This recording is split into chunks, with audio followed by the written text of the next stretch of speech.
Hey, what's going on, everyone? Welcome back to my channel. I wonder who's going to join me this morning. I've started right on time. Well, closer to on time than I've started. The weather is it's raining, so my intent was to go out and get a bike ride in this holiday weekend, but Mother Nature has other plans. So let me make sure. Who is this? Cynical Optimist. When I saw the thing pop up, I said 9 times out of 10, that is Cynical Optimist. Cynical Optimist, thank you for being here. You are the first one in. Salute to Cynical Optimist. Let me make sure this is broadcasting. Of course, Cynical Optimist, since you are there, that means that that the technology is working the way that I at least want it to. All right, there is my honey badger and my poodle and my red live symbols are live. And yeah, let me just mute myself. So that's what I'm going to talk about in the next hour. We're going to have some science fun this morning, and then we're going to bounce back to one of our favorite topics, which is population, the birth rate crisis. And this one's going to involve dogs a little bit, because dogs are four-legged friends. Canis lupus. We're going to talk a little zoology this morning. Canis lupus is involved in this. And Essence Magazine, which is a periodical, a publication, which traditionally has been geared, just hit my mic there. Essence Magazine, which is a periodical and a publication, which has traditionally been geared towards women of an African American persuasion. They just dropped an article about how being a dog mom is a new path to motherhood for a lot of Black women. So the real Dana, she dropped this in a video, which is now for members only, but my buddy Abdul Gaines shared the video with me. So I was able to go find the article myself. It's a short read, so I'm going to read it. But first, we're gonna learn about the honey badger. He says, UFO Kamikaze's here.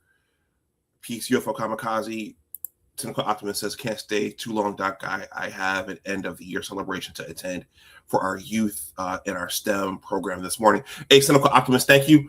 No matter how long you're here, thank you. Appreciate you for being here. I appreciate you for being the first one in, and I appreciate you hanging out. So yeah, I have about an hour. It's a holiday weekend, so let's get this thing going.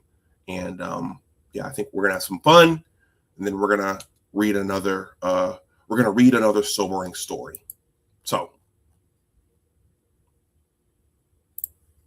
I'm thinking about what you're saying, and I think this is the significance of when you say the technology is running so far out ahead of the biology, right? Because it's almost shattering that part of our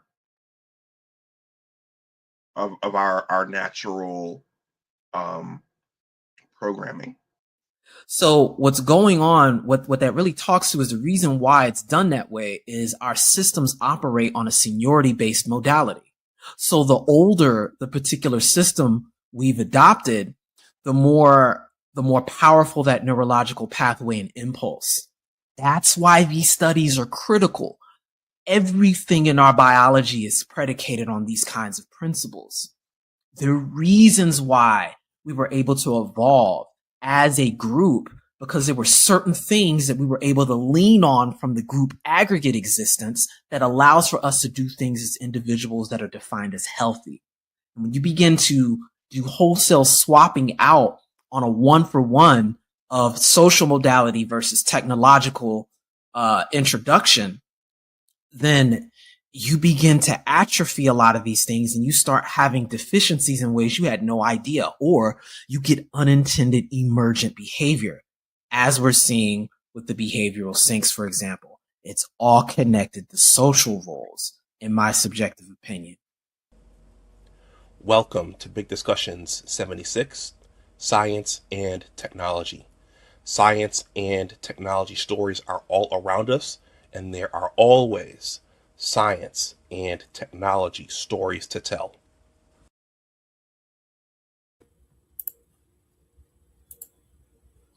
All right, everyone, welcome back to Big Discussions 76, Science and Technology. Over here, this has evolved into science news and science current events. I do have at least one or two guests that I want to have back, such as the nameless protagonist, and I haven't had Dr. Patrick Dix, our the AI and automation expert, over in a while. So it would be cool to have him come back over and talk about AI and automation and what's happening in our current economy. This is graduation season, and a lot of graduates are going out into a workplace unlike any other, where artificial intelligence and AI are rising and gobbling up jobs which arguably don't need humans anymore. So science current events and science topics, and the second part of this involving dog moms. I'm going to say something here. I'm going to be discreet. Depending upon Michael, good morning. Thank you for being here. AB Media, thank you for stopping through. You might find this interesting as well. This is a modern thing. I mean, dogs have always, I think humans have always, civilized humans have always had dogs around in villages and in hunting packs and on farms. But I think this now perpetuation of the quote unquote dog mom, that is using dogs as children, I think this is a relatively new phenomenon, and getting dogs as opposed to having biological human children. I think this is a relatively new phenomenon. Okay. And so then the question is, what does that mean for humans as a species? So we're going to work our way around to that. Essence wrote an article about that, who said that being a dog mom is an exciting new strategy for Black women, because that's who Essence is geared towards. And I think one of the questions we're going to end this stream with is, why did Essence feel the need to write that? And what's their ultimate strategy for writing something like that? So we'll get there. So we're going to do a little bit of a zoology as well. We're going to start off with some fun, and then we're going to work our way back to that article in the next hour. I've talked to you guys. We're going to start with the honey badger. So I told you guys at my first undergraduate institution, Johnson C. Smith University, shout out to Marcus Williams, you never talk about JCSU in your content. You only talk about Michigan. Well, at JCSU, I got my broad biology education. And there I learned I took courses on general cell biology and biochemistry and ecology, right? Which we've talked about this, how different populations of animals and plants live together, and who checks who, and what happens when you eliminate one. So that's ecology. But one of my first prerequisite gatekeeper courses for all those people who wanted to be medical doctors, one of the gatekeeper courses that they used to weed people out was zoology, and that is the study of animals. Okay, that's entirely the study of animals, how they reproduce, how they live, how they what they eat, their anatomy. That's zoology. So this stream is going to in large part be about zoology. Ant-Dog says, good morning, Doc. Just got my book yesterday. I already started on it. Looking forward to it. All right, thank you, Ant-Dog. Thank you for letting me know. It was supposed to get to you on Monday, so maybe with the holiday weekend, the post office is backed up. Ant-Dog says the next breakdown in the future should be the African wild dog, 80% hunt success hunt rate, and the hierarchy is something that humans should implement. The Serengeti is by far my favorite. Okay, so let me stay on time here. The honey badger. You know, guys, my first I'd heard about it, but my first real, there's a watershed moment where you first hear about things. Guys, I'm a Michigan alum, so me and Ant-Dog, we're Michigan alums. Okay, well, no. No, Ant-Dog is not a Michigan alum. He's an Ohio State guy. I'm a Michigan alum. Sorry about that, Ant-Dog. We follow the college football closely. Now you guys know that the NAACP is requesting that athletes choose their schools based upon states that aren't gerrymandering. That goes beyond the scope of this channel. But the honey badger, there was a player at LSU years ago when LSU was really good, who they nicknamed the honey badger. Okay. His name was Tyrone Mathieu. So I think he was probably a Cajun, a Creole. He's fair-skinned, but they nicknamed him the honey badger. And I think that was probably because of his aggressive style of play. He was a secondary player, and he got back and he intercepted the ball. I think he was very active in run support as well. So his nickname was the honey badger, but also it probably had something to do with that blonde on the top of his head as well. So that's the athletics connection, and that's where I really started hearing the name honey badger. So recently, so shout out to him. He's 34 years old now. I think he's probably retired. Haven't heard much from him lately. He had some troubles in the NFL. But recently, I'm an author, so I'm scrolling on X. Some people have not left X. A lot of people left after this last election, but I'm still there. And you still see some interesting things there. So I was scrolling recently, and I saw this, and I was, what's the word I'm looking for? I was impressed, compelled by this video we're about to look at. I don't know if I'll get a strike here. This channel's not monetized, but there was someone posted a footage of a honey badger eating honey and attacking a bee's nest. Let me blow this up for you guys. Let me make sure that's muted. Of course, when you blow it up, it likes to unmute. So this footage, I was compelled. I had to stop and look at this for a few minutes. Fair use YouTube. I don't know if this goes against the rules. This is just a random clip on X. Well, look at this guy. He's climbing into this bee's nest, and he's attacking their nest and their honeycomb. Honeybees make honey, and it's just a fascinating video because you can see that he's covered with bees. So the bees are attacking him. Look at his coat. His coat is covered with honey, especially the first part. It's dripping off of him, and the bees are attacking him because he's attacking their nest. And he's just steadily eating and eating and eating. He's not worried about getting stung.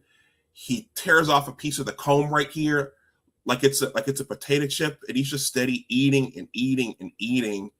And I thought, as a scientist, as just a curious person, this is a very, very fascinating and compelling. And as we're going to see, these creatures are very fearless. They don't really feel pain. And Ant-Dog says they have like eight to 10 layers of skin that makes them elusive, especially when they're in a lion's mouth, then somehow wiggle away. Yeah, so these guys, they can withstand bee stings. They can withstand snake venom, and apparently, as Ant Dog just said, lion bites. Okay, lion bites. Okay, they can go into a lion's jaw and survive, but they're also very fearless. So they're willing to take on anything, pretty much anything. So I just thought that it would be fun to, spend a few minutes on these guys. Let's pull up his scientific name, because every animal, when you're talking about zoology, every animal in the animal kingdom has a scientific name. Humans, we're Homo sapiens. Okay, dogs, which we're going to talk about at the end of this, Canis lupus. Okay, everything has a biological name. So let me find this really, really quickly. We're just having some fun right now. Whoops. Can't reach the site because that's not an actual website. Honey badger.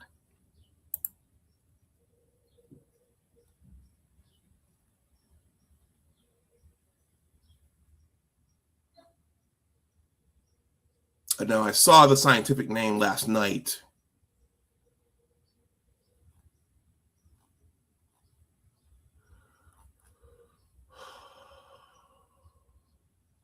He's an omnivore. He or she is an omnivore.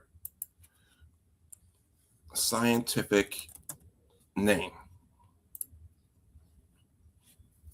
So the honey badger is called scientifically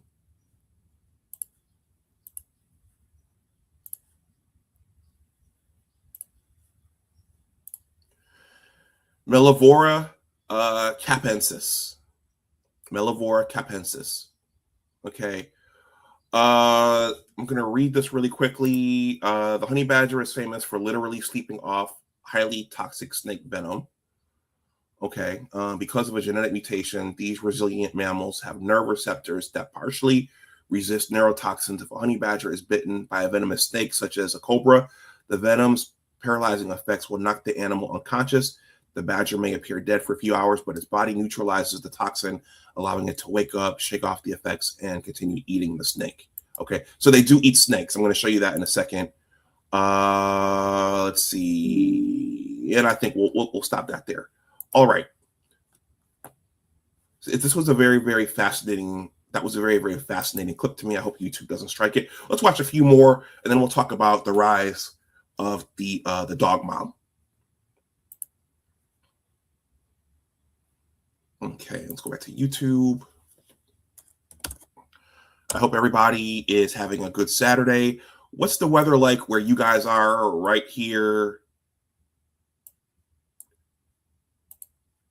It's raining cats and dogs. That was just, I just happened to say that. But right now it's raining quite a bit. This doesn't feel like May. It feels like April. Something feels off. What's the weather like where you guys are? Let's see. So yeah, Al Gore said the oceans are boiling.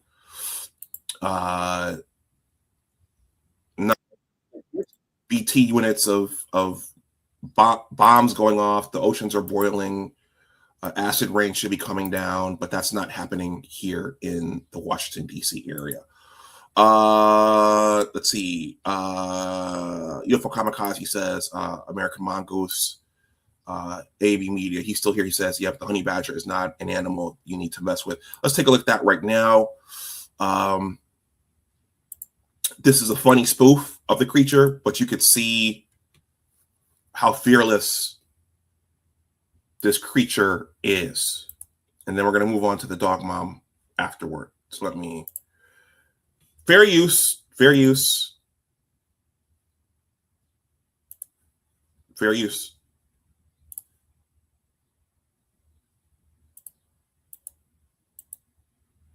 This is the honey badger. Watch it run in slow motion. It's pretty badass. Look, it runs all over the place. Whoa, watch out, says that bird. Ew, it's got a snake. Oh, it's chasing a jackal. Oh my gosh. Oh, the honey badgers are just crazy. The honey badger has been referred to by the Guinness Book of World Records as the most. So these things looks like they're in Africa, they're in Asia, Asia.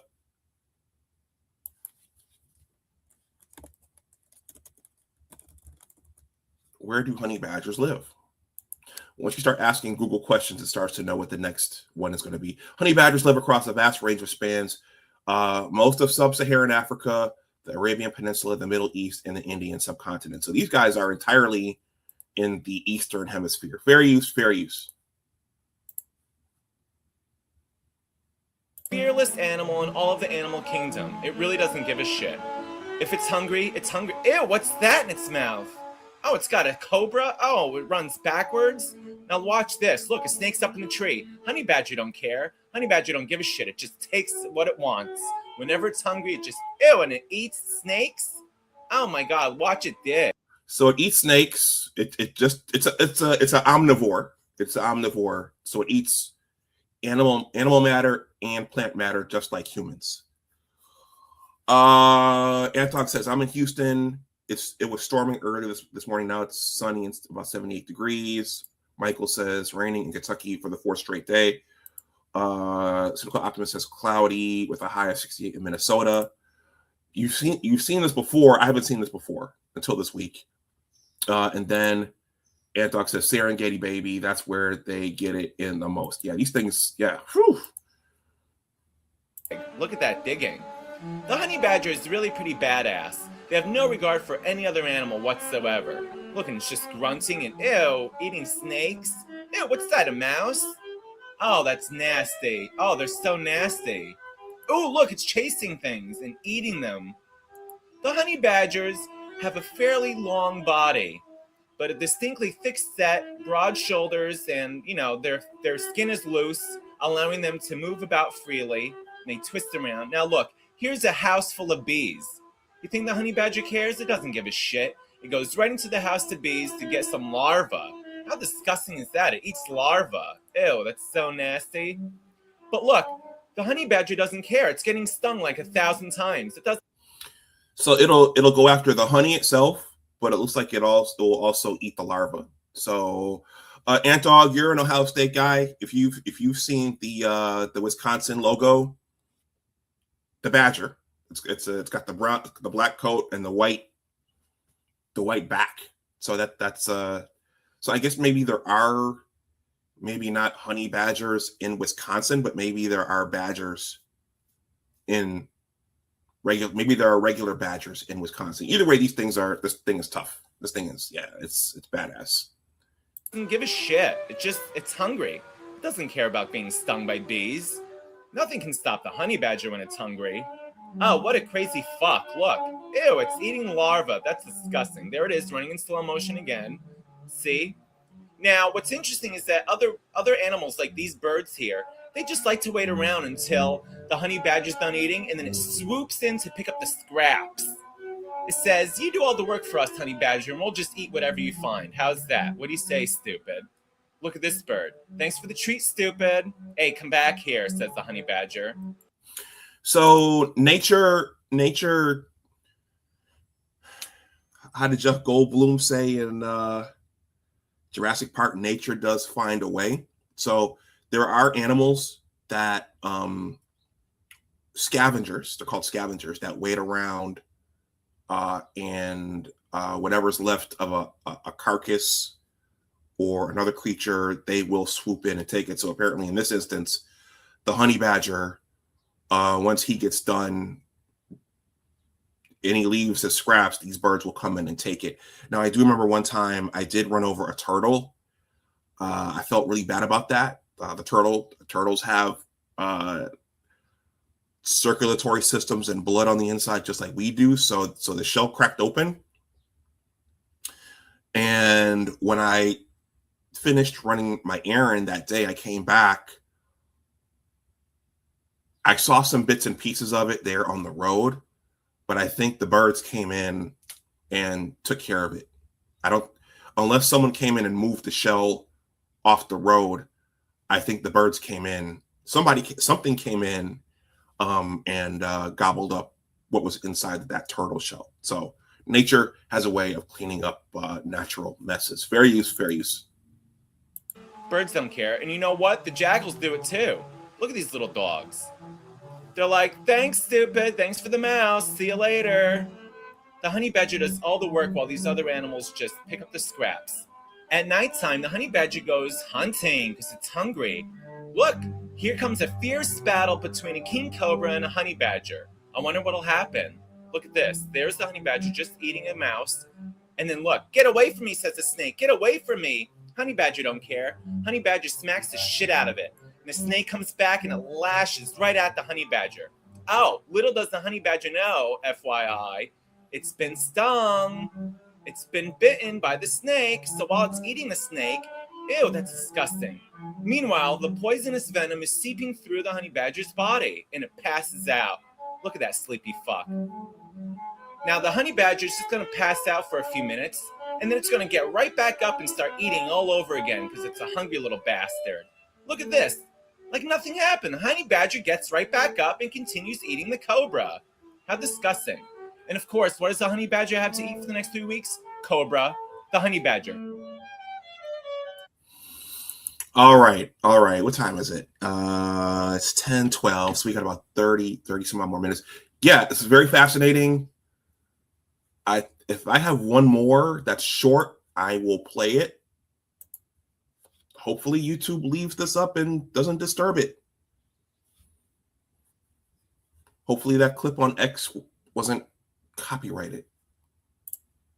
But that's where I became fascinated with this, because the thing was just in that bee's nest. Apparently they're not afraid of hornets either.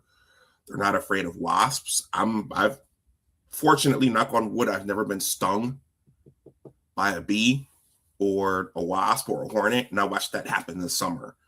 But those things, they're fearless. They don't care. How about we'll do this short, and then we'll move on to the dog moms.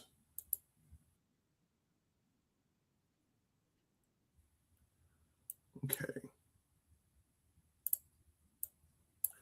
So this is a short.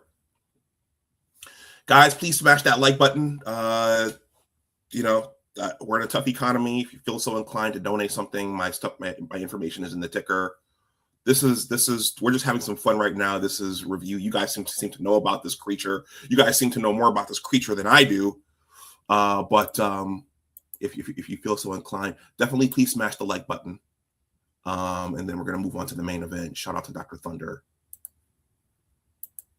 As soon as this short is done. So here's another feature on the honey badger. Fair use. Fair use. Just a reminder that the honey badger is basically a 30-pound bag of anger issues that belongs to the weasel family. They also belong to the Guinness Book of World Records as the most fearless animal on the planet. But then again, that's obvious. I mean, these things square up with lions. They also steal lions' food and then fight them to defend the stolen. That is hilarious. It's like a little kid fighting an adult, but the little kid is not backing off, and the adult, that female lion recognizes the danger in dealing with that honey badger, because she's not just fully engaging it. She's hopping back. So this thing is crazy. Steal lions' food and then fight them to defend the stolen food.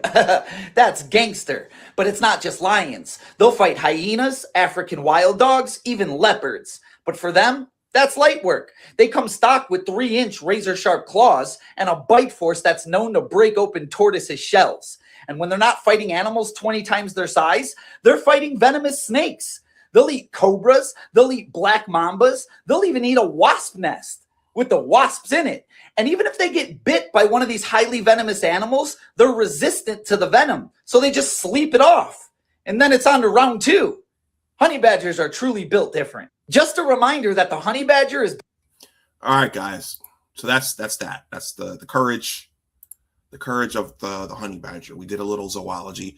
Let's do some more. So those are mammals. So you could see when the honey badger fell over from the snake venom, he had his own little shooter. So I think these are sexual creatures. So there's males and females. Okay, so they sexually reproduce. But let's use that as a segue to talk about Canis lupus and how Canis lupus is becoming an ever more important member of our species. So a couple of years ago, I probably would not have been able to cover this without some smoke in my personal life. I was going to be discreet here. I was dealing with someone who was an animal lover and a dog lover. And guys, this is science news. So what I'm about to show is not to pick on anybody, but this is a current event. And you guys know the Western world, so not just the United States, is in a quote unquote birth rate crisis. I mean, this was predicted by the mouse utopia experiments, which the nameless protagonist turned me onto at least. You have gender being re-engineered and reorganized, and all kinds of things.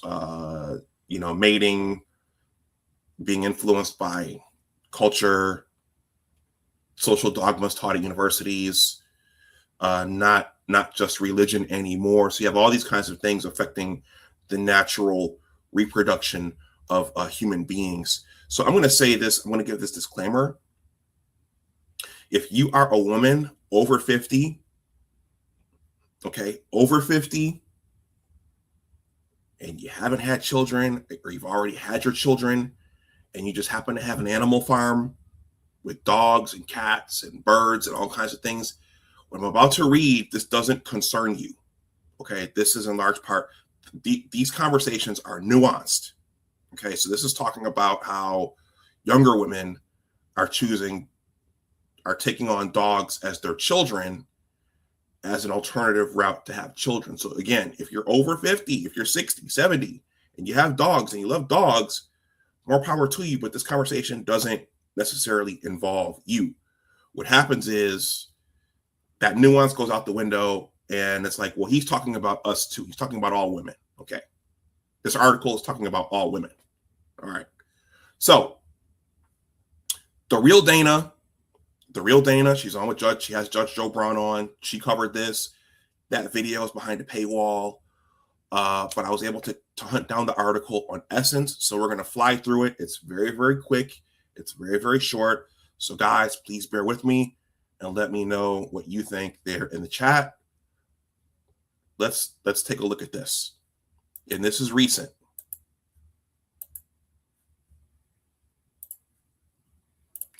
So for all you boomers, all you boomer parents out there who are wondering where your grandchildren are, well, there's one right there.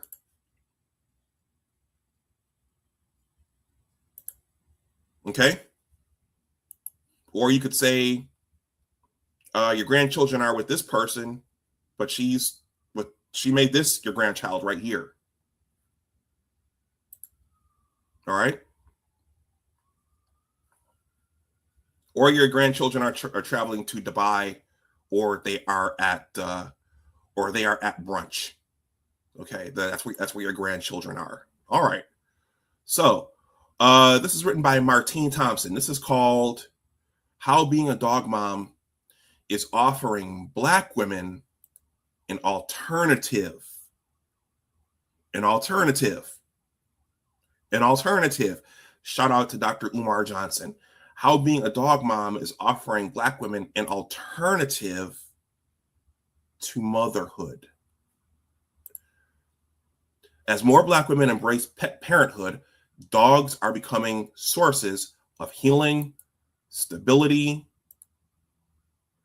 and an alternative vision of motherhood.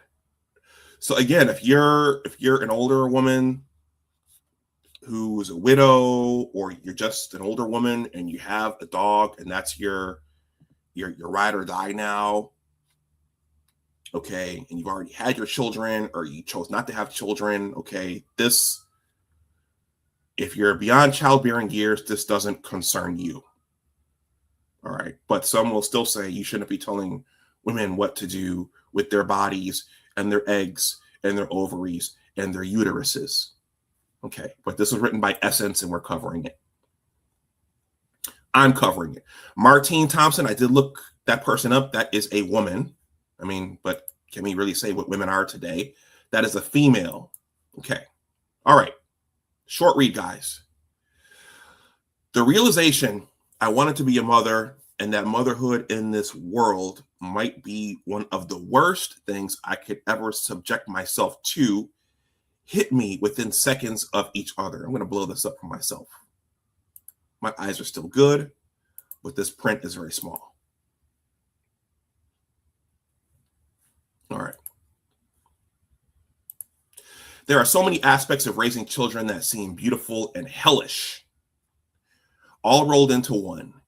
Them calling out, quote unquote, mommy when they need something, calling for you when your nerves are already fried and you just want to be left alone. That's always there. And also, they are always there. And also, they are always there. Okay?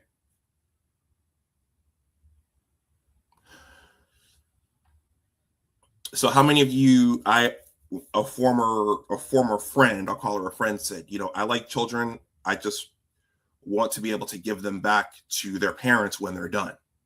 I don't mind being an aunt, but I like to give them back to their parents after a while. All right.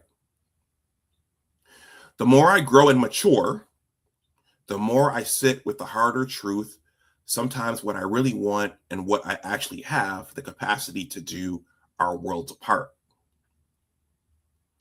If I'm honest, there are so many elements that break my heart when I think about being a Black mother to a Black child in this world. A Black mother to a Black child in this world. I don't want to be tasked with teaching another human being, let alone an innocent child, how to make peace with being mistreated and abused.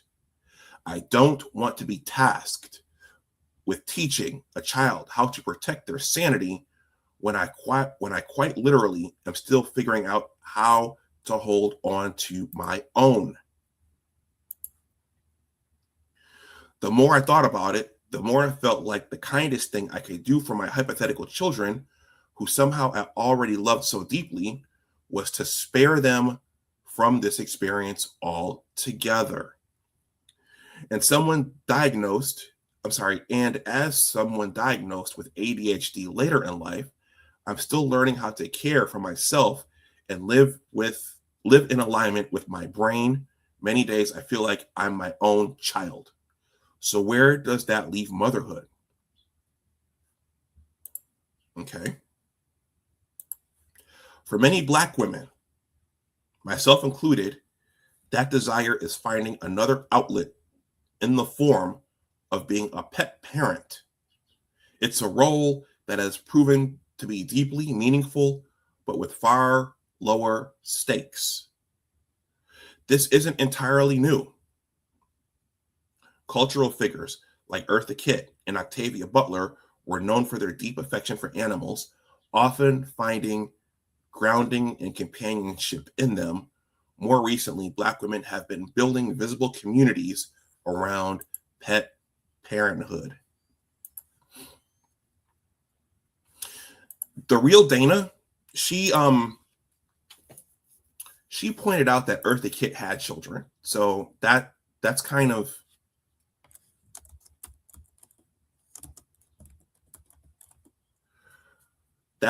deceptive.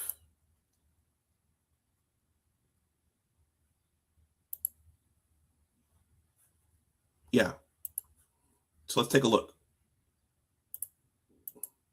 That's kind of deceptive to cite Eartha Kitt. So Kit McDonald, that was her child. She had one daughter. Looks to be biracial. Yes, Eartha Kitt had one biological child, a daughter named Kit McDonald Shapiro, born in November 1961, with her ex-husband, John William McDonald. Because Kit Shapiro has fair skin and blonde hair, she was occasionally faced with unwarranted trolling from people questioning her parentage. However, she has openly addressed this, explaining that genetics are diverse. Eartha Kitt was biracial, of Black and Cherokee descent, and her father was white, resulting in Kitt's predominantly Caucasian features. Yeah, her daughter looks, for the most part, Caucasian, as my dad would say, but you could tell she looks like Eartha Kitt. Long story short, Eartha Kitt had a child, so she's probably not the best example to use in that article. How about Octavia Butler? Okay, did Octavia Butler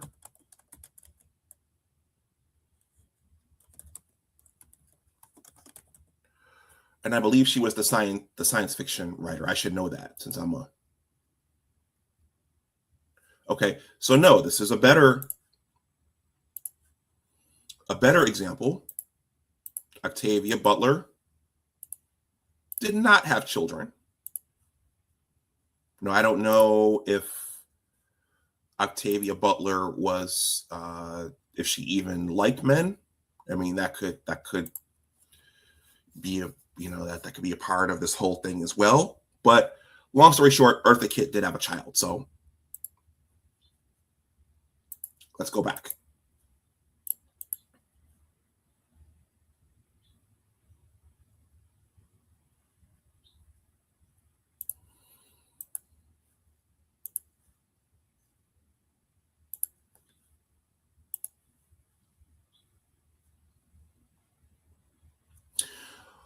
For Donetta Monk,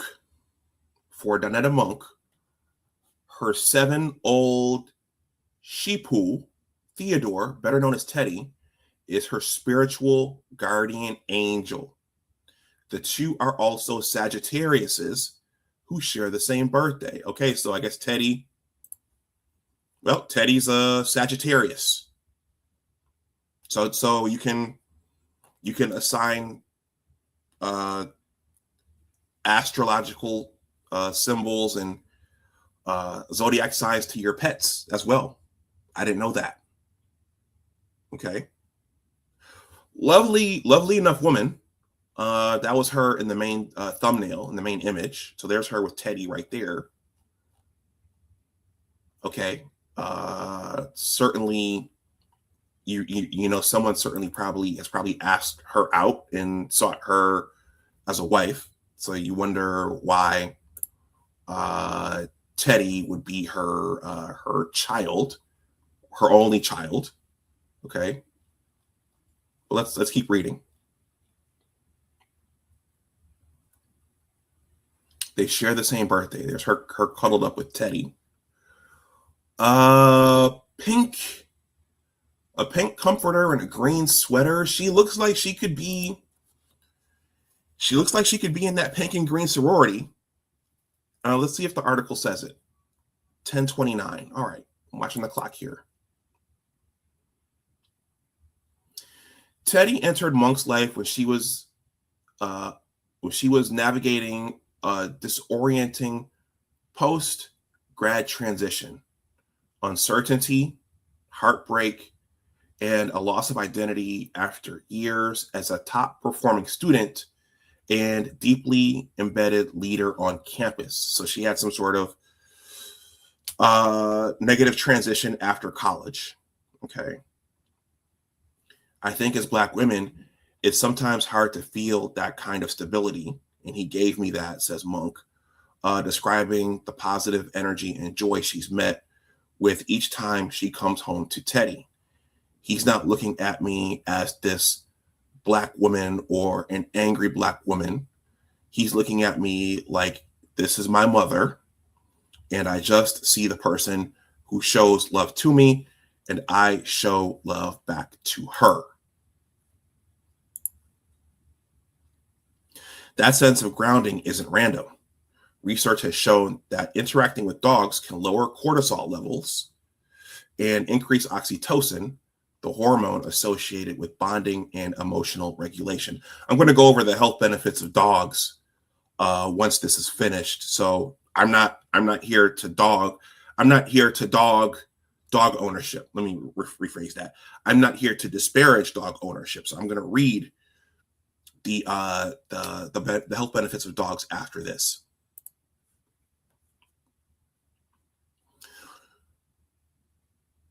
But for many Black women, the impact goes far beyond biology. Okay. So we're going to talk about an older woman here. When Tracy E. Williams got her dog Friday, a mini golden doodle, who is now 2.5, it was a period of emotional turbulence and visceral grief.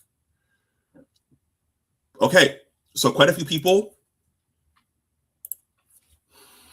if you look around, quite a few people have support animals. Okay, I don't know if this started when the current presidential administration resumed leadership of the country, but if you look around, you see people with support animals. The support animals are usually wearing those distinct black vests, and I don't think you're supposed to try to pet somebody's support animal. So I think you'll get you'll get a clap back if you try to love on somebody's support animal. So be careful. All right.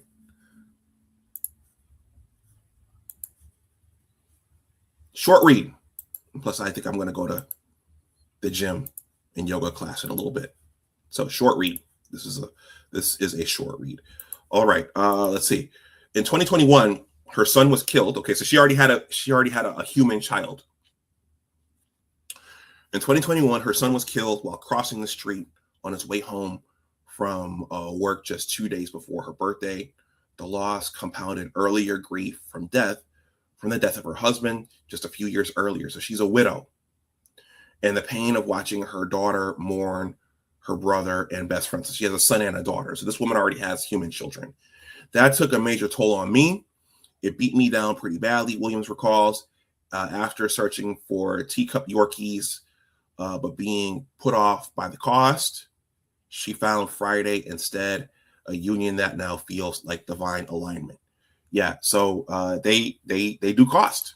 They need health insurance. They need medication. They need food, toys. If you're not going to travel with them, you have to put them in a doggy hotel. If you're traveling with them, they need special. They sometimes need special accommodations on the flight or the boat or wherever you're taking them. Okay, so they do cost.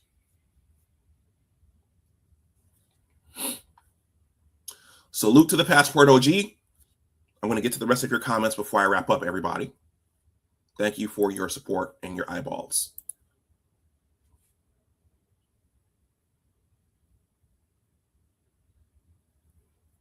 All right. You're getting the one with the biggest personality in the litter. Williams recounts being told, but he protects me like none other. Over time, Friday became an important part of her mental health support system.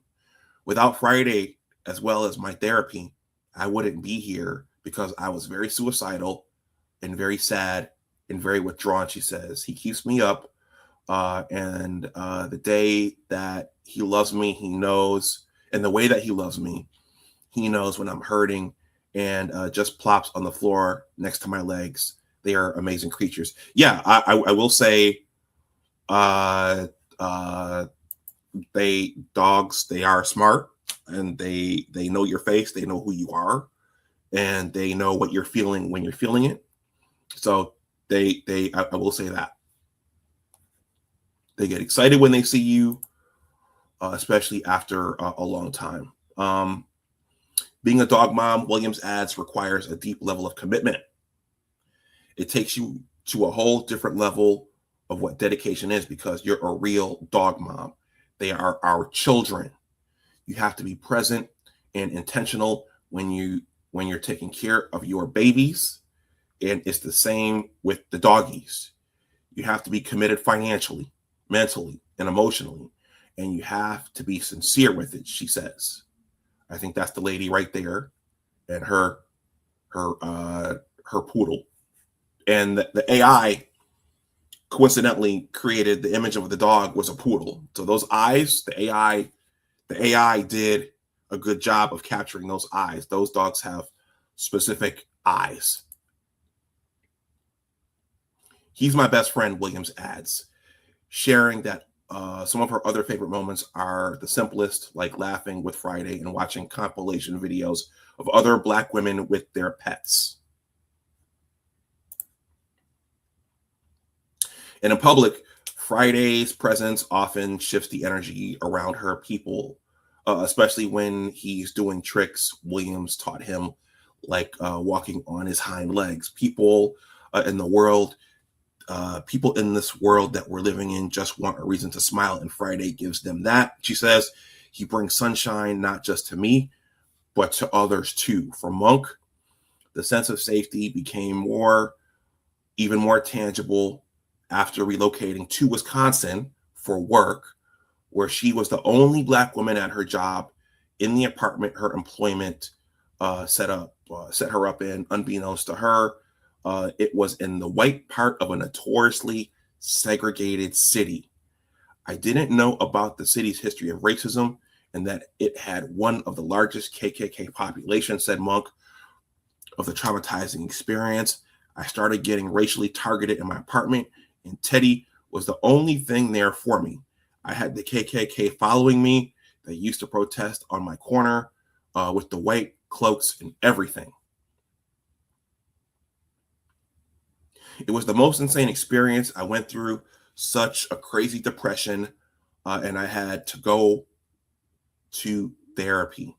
During that time, Teddy became more than a companion. He was a buffer and a form of emotional protection in a place that felt deeply unsafe. Guys, let me see how much longer this is. Give me a second. These things usually look short when you're reading them, and then when you read them to your audience, they tend to go a little bit longer. All right.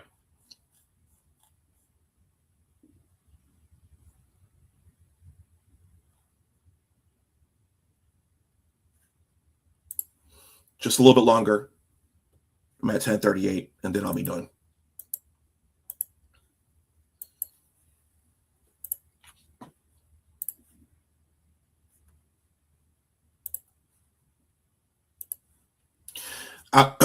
I would cry some nights like, dang, what decision did I make? And Teddy would come up to me and lick my tears, recalls Monk. He felt me, his spirit felt me, and he was my angel, because if I was there by myself, I don't know what I would have done, because I had no one. He's really been my guardian angel, and through my transitional phases of life. Queen Shella Demore. Okay, so this is another woman plus 50. Okay. All right. Founder and executive director of the Unique Women Coalition, is no stranger to the multitude of ways motherhood and mothering can take shape. Her two miniature schnauzers, King Pharaoh 12 and Prince 2, are fully integrated into her family, complete with meal prepped feasts and their own room in her home.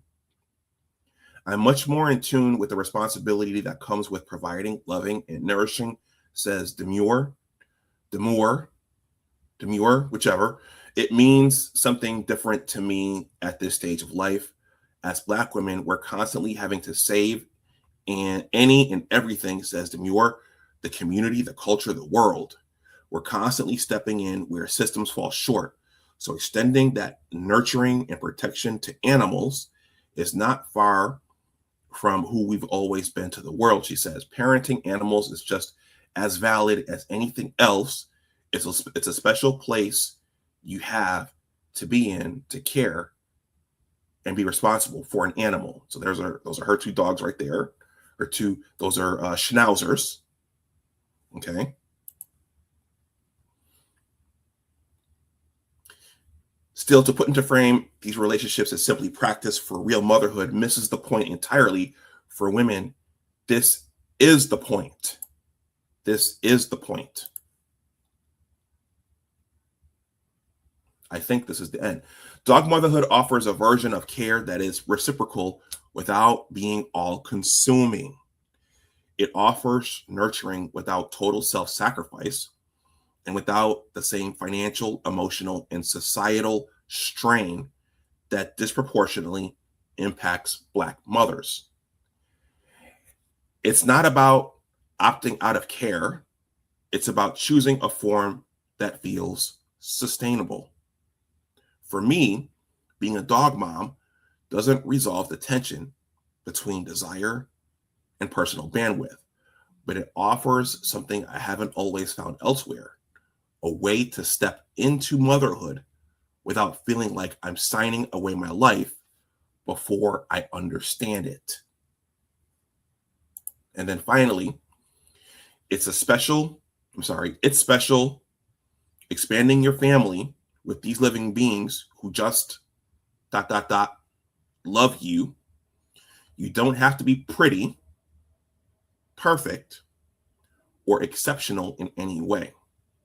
It's a kind of steady, nourishing love that can bring joy, companionship, a refreshing playfulness, and unexpected adventures.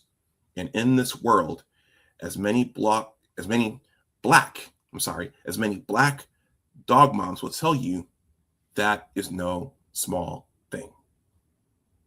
Stamps and Idris, David Kaluuya. So that's that, guys. That is the rise of the dog mom.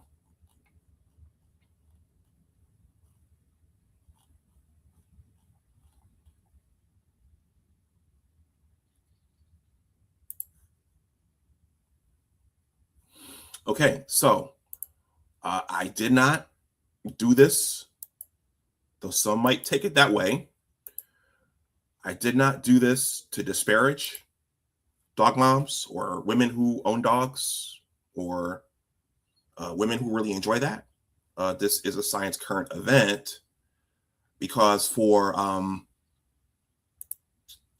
the younger cohort, okay, then the question becomes, what happens to the human population if this becomes the form of motherhood? All right. What happens to, for those boomer parents who are looking and saying, well, I wanted to play with my grandchildren. I wanted to do this. I wanted to do that. Okay. What do you tell those people? Okay. Do they see Teddy and the Schnauzers? Do grandparents see those as their grandchildren? Okay. Can you leave an inheritance to our little four-legged friends? Okay. Are you sending them to college? Are they going to take care of you? This is particular, again, for women who are older, like those women there who already had human children. For the younger ones, who's going to take care of them when they get older? Or are they just going to rely on the state to take care of them if they haven't saved up for retirement? Are they going to feel a sense of loneliness if they don't have human children or if they don't have men when they get older? Okay, that's the other side of this conversation. Okay, and this article was written in a magazine for women of color, and that's the target audience, is those women of color. So then the question is, are they encouraging younger women to not reproduce? What's the point of Essence publishing something like this? Okay, how does that help the community to publish something like this and to frame it the way that they framed it? Okay, let me pull up those of you who have been with me for a while. You know that I did a stream on Paul Ehrlich a couple of years ago. Okay, Paul Ehrlich back in the 70s was of the opinion that there are too many human beings on the planet, and there are going to be too many human beings on the planet. Okay. And that's a problem. And we need to do something with that. Shout out to Dr. Thunder. Dr. Thunder, on his platform, played video footage of Ted Turner, because Ted Turner passed away. Ted Turner owned the Atlanta Braves. Ted Turner he started CNN, and Ted Turner was of the same thought process as Paul Ehrlich. There are too many humans. There are too many people on the planet. Humans are going to bleed the planet dry. Humans are going to destroy the planet. And Ted Turner was actually on record, on video, saying, you younger people need to figure out what to do about this. Okay. So is it any wonder that at our institutions of higher learning, one of the messages that younger people have been being taught is humans are, we're killing the earth. Okay. Humans are bad. Okay. We don't need more humans. We have too many people. Okay. And then also the point of view, why would I bring a child into this world? This world is bad. This world, is it any wonder that those narratives have been coming out, in addition to the gender parity? I'll just call it gender parity. Okay. Is it any wonder all of these things have been coming out to the population post the baby boomers? Okay. So I'm saying all this to say, when you see an article like this, who is Essence representing? Does Essence magazine have the best interests of the Black community at heart at this point? Okay. These are all rhetorical questions. So I said that I didn't do this stream to dunk and to bash dog moms. Okay. I know quite a few. And also pay attention, look around you. I'm going to read some of your comments, but here in DC, there are a lot of professional people here.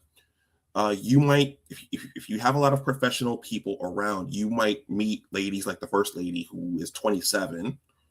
Okay. And she has a pet, and maybe she doesn't have any, that may be her solution to finding a husband and finding a man.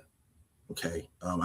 There are several fertile younger women here in the DMV, and they are dog moms. So what does that bode for their family and their bloodlines, and so forth? So this is a real thing. The health benefits of dogs. Let me pose the question to Google this way.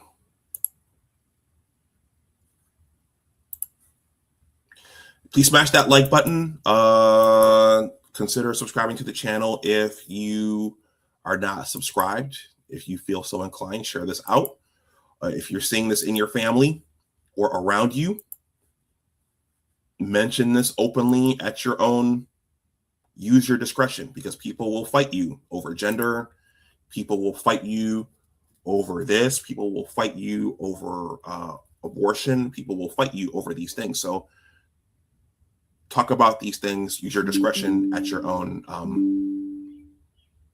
risk. Dog ownership offers scientifically backed physical and mental health advantages.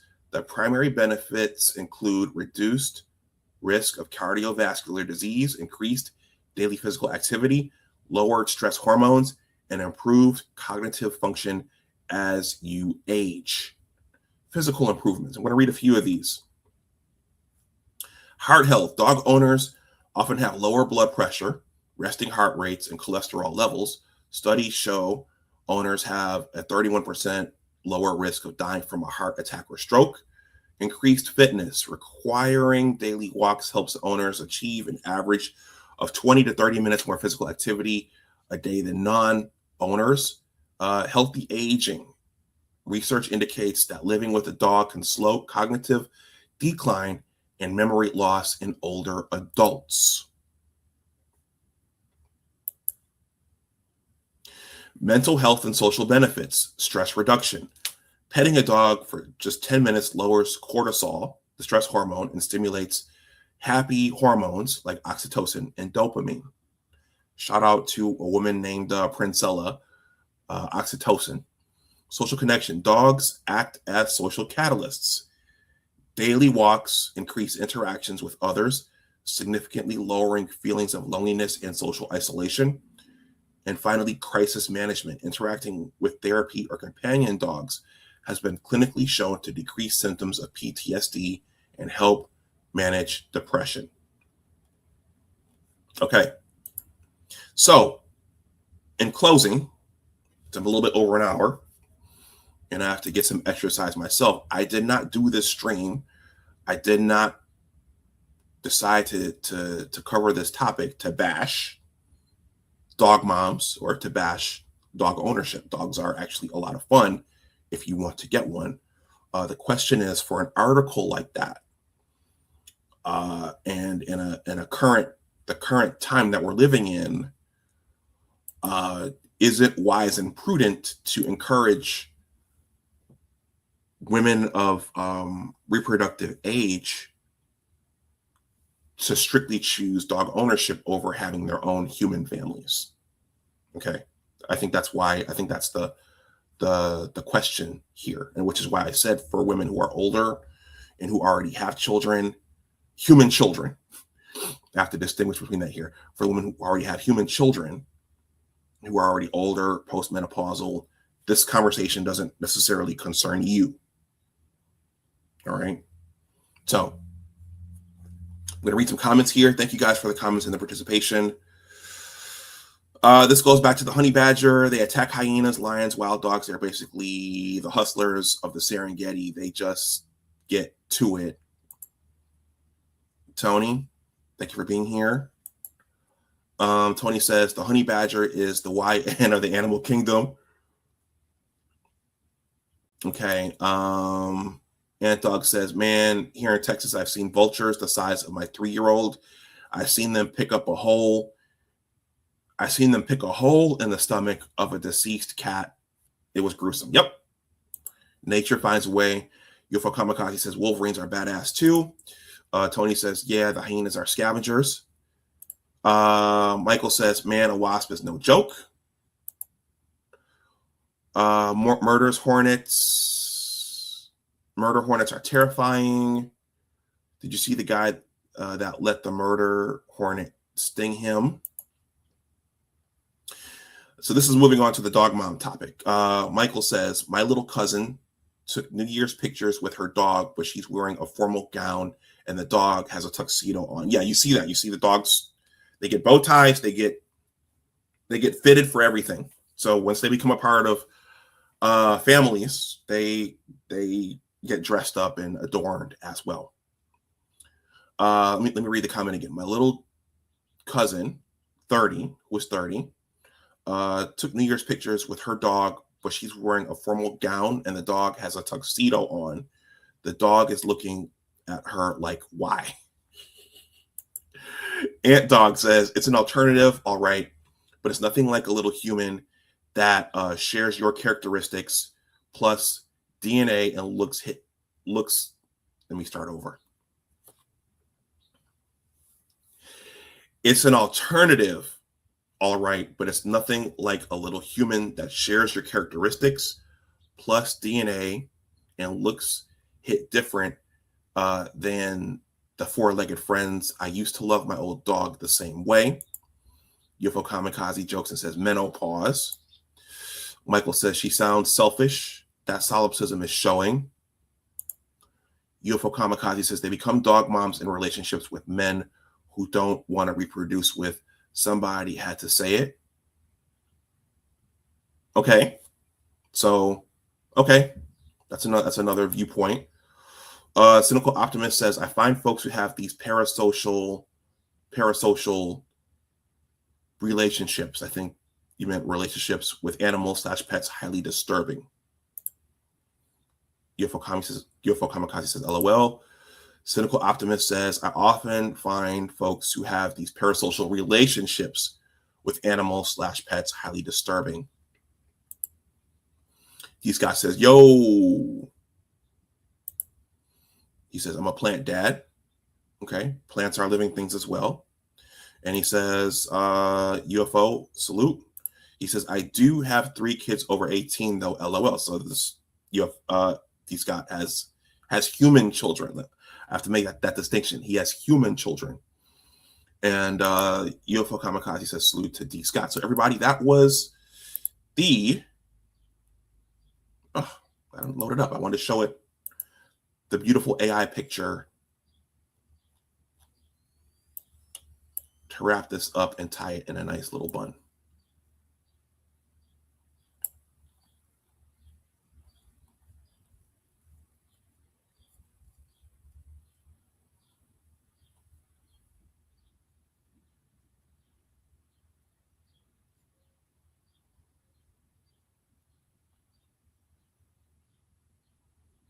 Maybe I named it something else.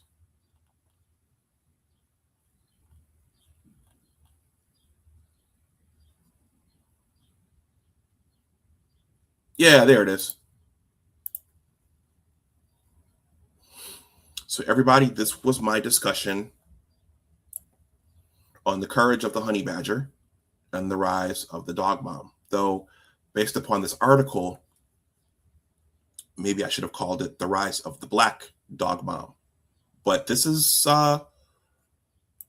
it's not just restricted to melanated women. I mean, women of other ethnic groups are doing it too. But let's take a quick look at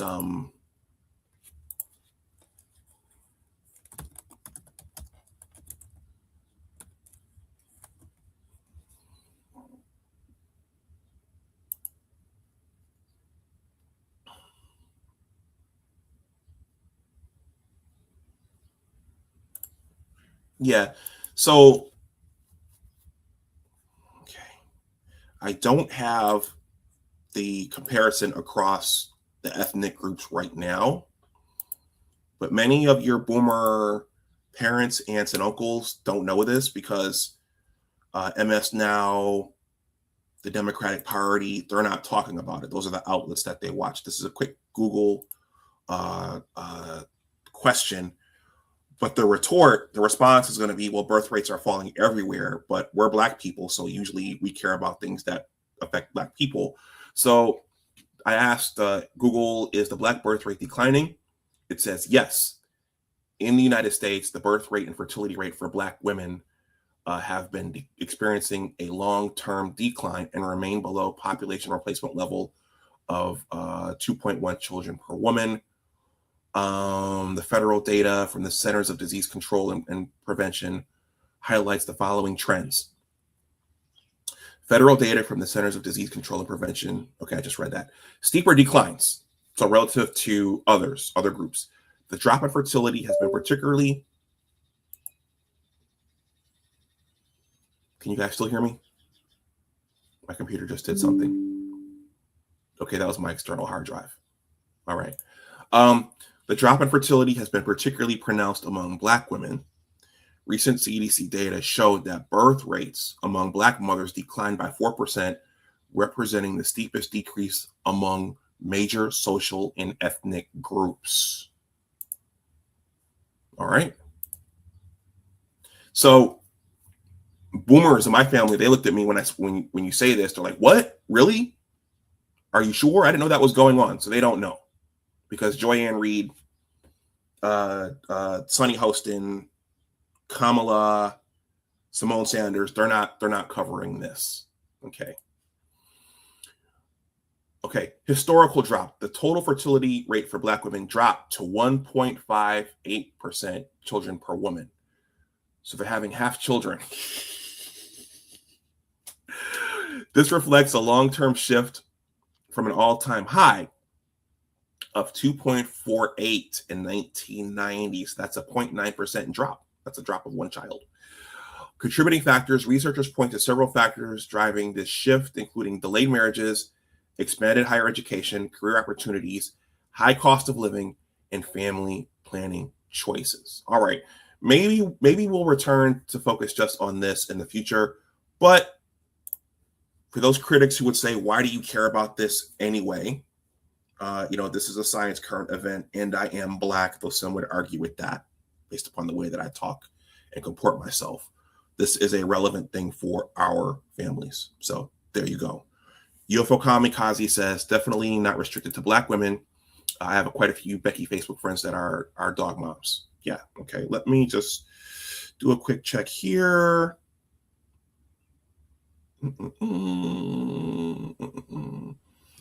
I need to get running myself.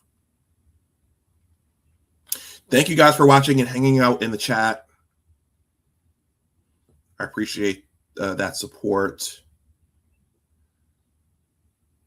And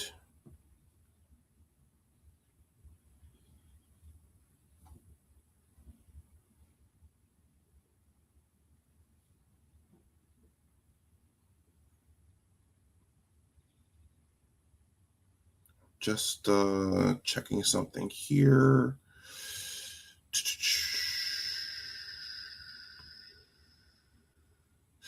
All right, everybody, enjoy your holiday weekend. Stay dry. I think it's supposed to, well, it was supposed to let up tomorrow morning, so I was going to squeeze in a bike ride tomorrow morning, but my weather app on my Android is saying, yeah, 35% chance of rain tomorrow. So I might just have to figure out how to go for a long walk. But stay dry wherever you are. Everybody, this is Big Discussions 76, Science and Technology. My name is Dr. Anwar Yusuf Dunbar. My degree is right there. There's a certain doctor who is whose credentials are being called into question today, but mine are real.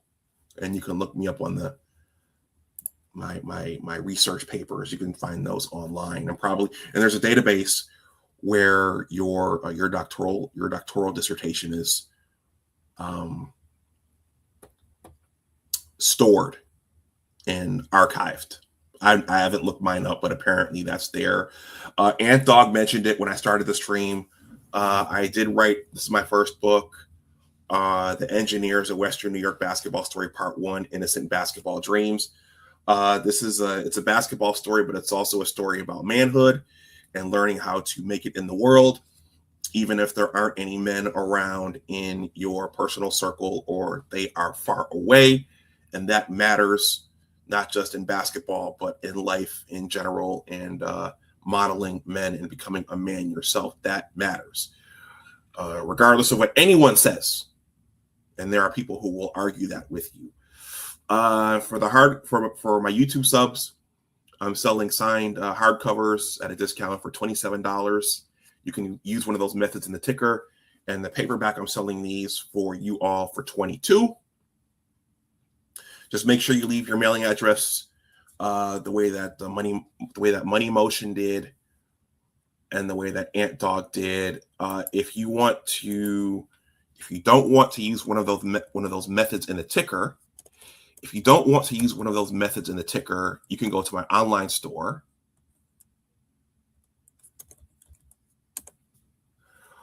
There you can use the coupon code GOBLUE. I'm a Michigan Wolverine. You can use the coupon code GOBLUE, and that will take $5 off of one of the list prices, either list price, and I'll get that out to you right away. I do have something else in the works that's going to drop over the summer related to this. Got to keep it going. There's more on the way, but I'll keep it mum this time until it is near completion. So the link is, I'm going to drop it in the chat. Remember, use the coupon code GOBLUE, and that'll discount the list price on at my online store. All right, everybody, I have to run. Stay safe, stay dry, and enjoy the rest of your holiday weekend. And with that, as always, remember that your attitude determines your altitude. Always try to do your best. Take care, and I will talk to you the next time. And ask questions. Check multiple sources, even if people don't want you asking those questions or checking those sources or having those sources ready. So science news, science current events. Take care, guys. I don't know if I'll be on next weekend, but I will see you again soon. Take care. Bye-bye.